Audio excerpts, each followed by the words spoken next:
कोई भी साइंस है उसको सॉल्व करने के लिए हमारे पास प्रॉब्लम उसके अंदर अगर आ जाती है तो उसको सॉल्व करने के लिए कोई ना कोई मेथड रिक्वायर कर होता है। जैसे कि हम लोग अगर बायोलॉजी के अंदर कोई प्रॉब्लम आ जाती है उसको सॉल्व करने के लिए हमारे पास बायोलॉजिकल मेथड होता है।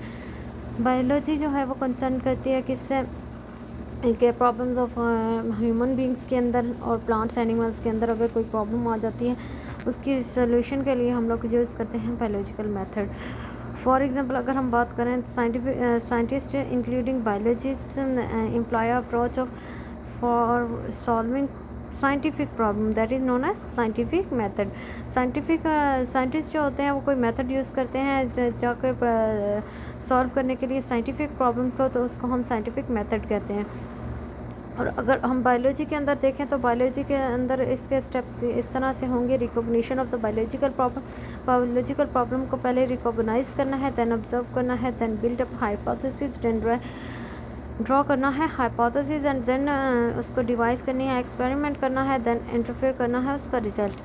अगर हम बात करें कि ये मेथड जो होता है वो कैसे अप्लाई किया जाता है, study of malaria and example के तौर पे बायोलॉजिकल मेथड में अगर हम उसको लेते हैं, malaria has killed more people than any other disease. बहुत सारी डिजीज़ स्प्रेड हो जाती हैं, वायरल हो जाती हैं और काज करती हैं डिजीज़। बहुत सारे जर्म्स वैसे होते हैं, फॉर एग्जांपल जैसे कोविड-19 है, इसी तरह मलेरिया ने बहुत ज़्यादा प्रॉब्लम काज किया था। अगर हम उसको मलेरिया को लेकर चलें कि उसको रिकॉग्नाइज़ कैसे करना है कि लिविंग ऑर्गेनिजम्स के अंदर क्वेश्चनिंग अराइज हो जाएगी जब डिजीज़ पर्सन से अराइज होंगे, देन ऑब्ज़र्व करेंगे हम उसके अंदर प्रॉब्लम लाई करती है। वो ऑब्जर्वेशन क्या होती है कि उसको करते हैं हम ऐसे जो 5 सेंसेस हैं, vision, hearing, taste, touch and smell के थ्रू अगर हम ऑब्ज़र्व करते हैं किसी भी चीज़ को तो हम उसको ऑब्ज़र्वेशन कहते हैं। फिर उसके बाद हमने उसका एनालिसिस करना होता है। ऑब्ज़र्वेशन के 2 तरह से ऑब्ज़र्व किया जा सकता है। एक होता है ऑब्ज़र्वेशन क्वालिटेटिव, एक होता है quantitative. Qualitative is the which are based on some quality और करेक्टरिस्टिक्स। जो कोई करेक्टर हो यानी कितनी अच्छी है या कितनी बुरी होने लेवल क्या है, कितनी ज़्यादा स्प्रेड हुई है, उसका हम कह सकते हैं वो क्वालिटी है। उसके अंदर क्या करेक्टर्स हैं, कौन सी डिसीज़ जो है वो स्प्रेड हुई है। और क्वांटिटेटिव ये होगा कितने नंबर में ये स्प्रेड हुई है। इन so we have to qualify on the 2 levels, qualitative and quantitative. Then हमारे पास है फॉर्मुलेशन ऑफ हाइपोथेसिस। हाइपोथेसिस हम कैसे करते हैं, ये जो होता है स्टेटमेंट होती है जो कि आंसर करती है किस चीज़ को, बायोलॉजिकल प्रॉब्लम के फॉर्मुलेशन को आंसर करती है। जैसे हमारे पास होता है जनरल स्टेटमेंट होती है, टेंटेटिव आइडिया आता है, फिर उसके बाद हम ऑब्जर्व करते हैं, देन इसको हम टेस्ट करते हैं, देन इसको फॉल्सिफाई करते हैं। यानी कोई भी एक जनरल स्टेटमेंट है उसको हम आइडिया को विजुअलाइज करते हैं, देन उसको ऑब्ज़र्व करते हैं, ऑब्ज़र्व करने के बाद उसको अगेन टेस्ट किया जाता है, देन उसको फॉल्सिफाई किया जाता है कि ये हाइपोथेसिस हमारा नज़रिया ठीक भी है या नहीं। उस डिज़ीज़ के अकॉर्डिंग अगर हम बात करें कि मलेरिया है, उसकी डिज़ीज़ स्प्रेड हो गई है, उसकी अगर हम मेडिसिन का कर रहे हैं, डेवलप करने की कोशिश कर रहे हैं, तो फिर हम लोग क्या करेंगे, ये सारे स्टेटमेंट से हाइपोथेसिस यानी नज़रिया पेश करने के लिए हम इसका जज करेंगे। यानी ऐसे ही नहीं हम कह देते, हम उसके ऊपर काफ़ी सारे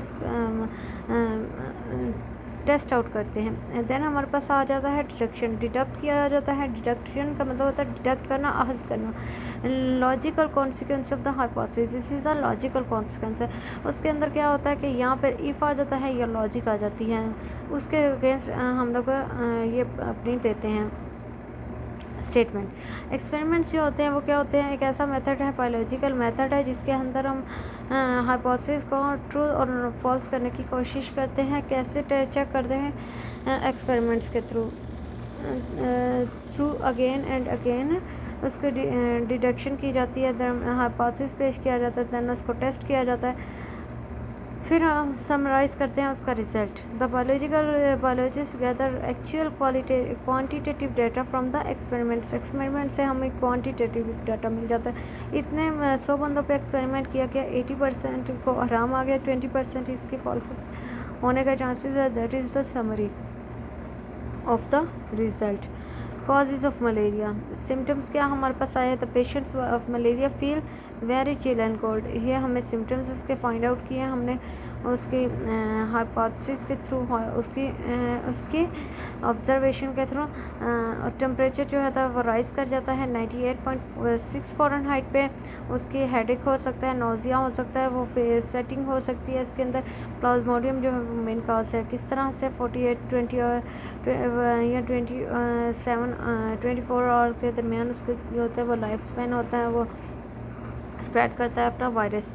ओके, नेक्स्ट है हमारे पास कॉजेज़ ऑफ मलेरिया। मलेरिया के क्या कॉज हो सकते हैं, steps of biological method, adopt करने के क्या मेथड हैं। It was proven that malaria is caused by the Plasmodium. Plasmodium के थ्रू कॉज होता है। रिकॉग्निशन क्या है, हम प्रॉब्लम कैसे रिकॉग्नाइज किया है। Malaria was problem since ancient time, it was killed from the people than any other disease. अच्छा, इसने ज़्यादा बंदा किल किया था दूसरी डिजीज़ के मुकाबले में। और ये जो थी वो एंशिएंट डिजीज़ है, ये हमने क्या किया, रिकॉग्नाइज़ की प्रॉब्लम है हमारे पास। देन ऑब्ज़र्व क्या किया कि वो माशी एरियाज़ में या फिर मलेरिया जो होती है वो इस तरह से काज होती है। क्विनिन जो इसकी ड्रग अगेंस्ट उसके थोड़ी एक्टिवेट इफेक्टिव है। देन ड्रिंकिंग माशीज डज नॉट कॉज मलेरिया। अगर हम गंदगी वाला पानी पीते हैं तो वो हमें मलेरिया कॉज नहीं करता। प्लाज्मोडियम इसका मेन कॉज होता है। फिर हमने हाइपोथेसाइज क्या किया कि plasmodium is the cause of malaria. Plasmodium जो था वो कॉज है, ये हमारा नज़रिया था। फिर हमने डिडक्ट किया उसमें से रिजल्ट के प्लाज्मोडियम जो है is the cause of malaria. Then all the persons ill with malaria should have plasmodium in their blood. ये होना चाहिए कि ब्लड के अंदर, अगर हमने ये बात किया तो उनके ब्लड के अंदर ये चीज़ मौजूद होनी चाहिए, प्लाज्मोडियम मौजूद होना चाहिए। एक्सपेरिमेंट हमने ये किया कि बहुत सारे बंदों को लेकर उनके ब्लड सैंपल को उसके अंदर माइक्रोस्कोप के अंदर ऑब्ज़र्व किया। ऑब्ज़र्व करने के बाद हमारे पास अगर रिजल्ट जो है वो 80 to 90% आता है, देन हम उस एक्सपेरिमेंट को ट्रू कह सकते हैं। तब रिज़ल्ट जो था वो क्या निकला हमारे पास रिज़ल्ट ये आया था, results of experiment sure that almost all the patients had Plasmodium in their blood. ये हमारे पास रिजल्ट आ गया। तकरीबन हर एक के ब्लड में क्या था, प्लाज्मोडियम मौजूद था। 7 out of 100 healthy persons and plasmodium in their blood. Other 93 healthy persons were without any trace of plasmodium in their blood.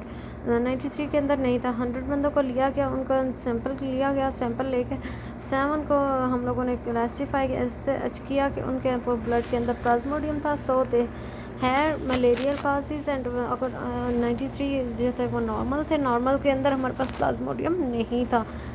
लेकिन अगर ऐसे होता कि प्लाज्मोडियम मौजूद होता लेकिन उनको अगर मलेरिया नहीं होता तो फिर हमारे जो होती है हाइपोथेसिस डिडक्शन जो है ये फॉल्स होती है। 7 हेल्थी पर्सन्स जो थे उनके ब्लड के अंदर इंक्यूबेशन पीरियड उनका देखा गया। इंक्यूबेशन पीरियड जो था वो इस time between the entry of the parasite in the host and appearance of the symptoms. ये हमारे पास इंक्यूबेशन पीरियड होता है कि उसके अंदर पैरासाइट जो होता है वो होस्ट सेल के अंदर, पैरासाइट क्या होता है, वो फॉरेन पार्टिकल, वो फॉरेन बॉडी या फॉरेन ऑर्गेनिज्म जो बाहर से आया होता है वो होस्ट बॉडी जो होस्ट कर रही होती है, उसको ले रही होती है, उसके अंदर रहता है, उसके अंदर सिम्टम्स जाहिर करता है, उसको हम क्या कहते हैं, incubation period. Result were quite convince कर लिया उन्होंने रिजल्ट्स ने कि कैसे प्लाज्मोडियम जो है वो कॉज ऑफ मलेरिया है। रिपोर्टिंग द रिजल्ट क्या हम लोगों ने निकाला कि रिजल्ट ये था, result of all this experiments were announced worldwide which have to control the malaria. अच्छा, अब हमारे पास आ जाता है स्प्रेड ऑफ मलेरिया। मलेरिया कैसे स्प्रेड हुआ, ये have to find the mosquito biological method have to find the mosquito spread malaria.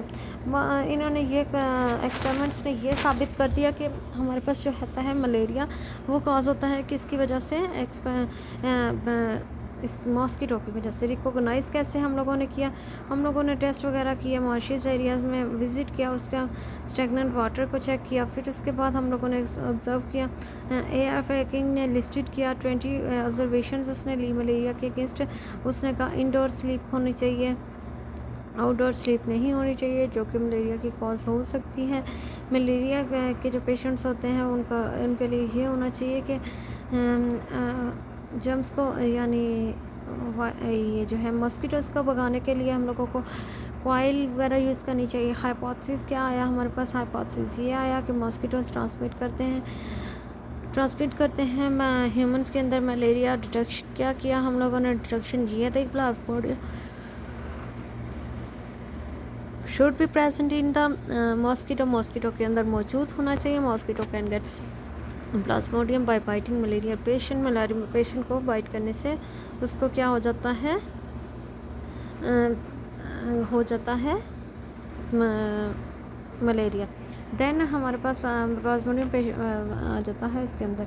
फिर उसके बाद एक्सपेरिमेंट हुआ। रोनाल्ड रोज ने क्या एक्सपेरिमेंट किया? रोनाल्ड रोज जो था वो आर्मी के अंदर, इंडियन आर्मी में वर्क करता था। उसके अंदर क्या हुआ कि फ़ीमेल एनोफिलीज जो थी वो उसने अलाउ किया फीमेल एनोफिलीज को बाइट करे के पेशेंट को। उसने जब बाइट किया, he killed the mosquito some days later and found plasmodium multiplying in the mosquito stomach.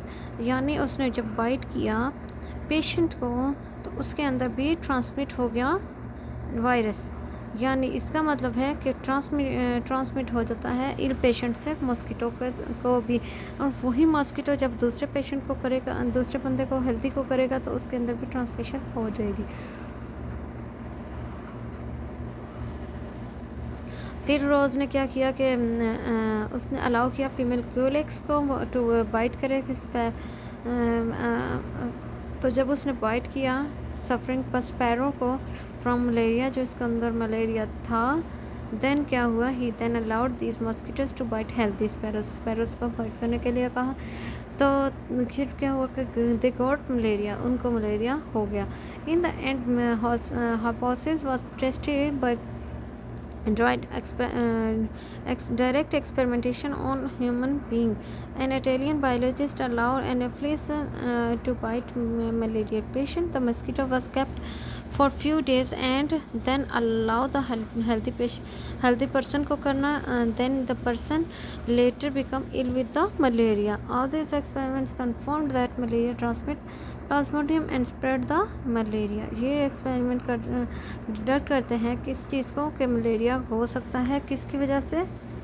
ये हेल्दी पर्सन को जब बाइट करता है तो मलेरिया कॉज करता है और प्लाज्मोडियम ट्रांसमिट करता है। सबसे पहले अगर हम समरी की बात करें तो हमारे पास आती है ऑब्जर्वेशन, दैट हम डेवलप करते हैं हाइपोथेसिस। हाइपोथेसिस एक ऐसा मफरूज़ा होता है जिससे डिडक्ट करते हैं हम कोई स्टेटमेंट, देन परफॉर्म करते हैं एक्सपेरिमेंट। उसमें हमारे पास दो ग्रुप्स आते हैं। एक होता है कंट्रोल ग्रुप जिसको कह सकते हैं हम हेल्दी, और एक होता है एक्सपेरिमेंटल ग्रुप जिसके ऊपर हम एक्सपेरिमेंट कर रहे होते हैं।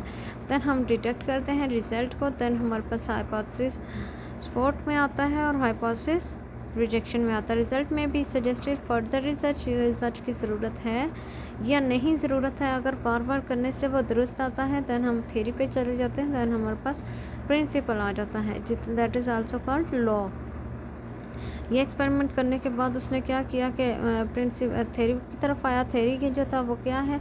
Theory if the hypothesis to be found the correct, that is become theory बन जाती है। प्रिंसिपल क्या है?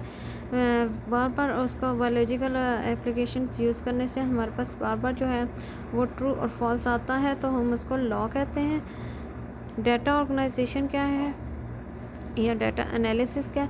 कलेक्शन ऑफ फैक्ट्स और information is called data. First data is collected, then data is organised and by using techniques tables and graphs. फिर वो क्या आ जाता है, उसको हम एनालाइज करते हैं। Basis of data is called analysis. Data analysis क्या होता है? इसमें हमारे पास दो आती हैं, एक होती है रेशो और एक होती है proportion. Comparison of the one ratio क्या है? comparison of one number of to another, that is called ratio. For example 105 और 35 इसको हम कट आउट करते हैं तो हमारे पास 25 और 7 रह जाता है। दैन उसको अगेन कट करते हैं 5 2 द 10 5 1 द 5 21 रह गया, 5 7 द 35। अगर हम बात करें 5 3 7 द 7:1 था 7:3 था। ये हमारे पास आ गई रेशो। और अगर हम बात करें प्रोपोर्शंस की, प्रोपोर्शन में हमारे पास क्या होता है कि 2 साइंस होते हैं। जैसे हम एक एक्सपेरिमेंट करते हैं, x/100 उसकी वैल्यू आती है और 24/30 आती है।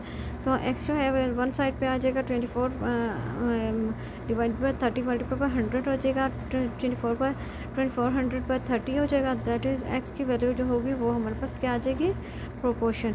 क्योंकि प्रोपोर्शन जो होती है वो इक्वल्स टू के साइन के अगेंस्ट हम लोग करते हैं। Importance of data analysis, data analysis की क्या इंपॉर्टेंस है। रिजेक्टिंग हाइपोथेसिस, हाइपोथेसिस रिजेक्ट हो जाते हैं इससे। और मॉडिफाई हाइपोथेसिस, मॉडिफाइंग हाइपोथेसिस यानी उसको मॉडिफाई किया जाता है कि जैसे मलेरिया जो है वो कर होता है मार्शी प्लेसेस के थ्रू, लेकिन उसको हम लोग को रिजेक्ट हो गया। रिजेक्ट जो होता है मार्शी वाटर का काजिस मलेरिया, मलेरिया उसकी वजह से नहीं होता। और हमारे पास आता है no one suffer from malaria so the hypothesis rejected. अच्छा, मॉडिफाई क्या किया हम लोगों ने, plasmodium is the cause of malaria. Plasmodium जो था वो काज ऑफ मलेरिया था, लेकिन कंफर्म हाइपोथेसिस ये था कि डाटा एनालिसिस रिपीटेड जो हुए थे उससे कंफर्म हुआ कि plasmodium is the cause of malaria. So उसी को ही कंफर्म कर लिया गया। देन हमारे पास mathematics as an integral part of the scientific process. Mathematics को भी हम यूज़ करते हैं साइंटिफिक डिडक्शन देने के लिए। तो mathematics is also important in the biological field.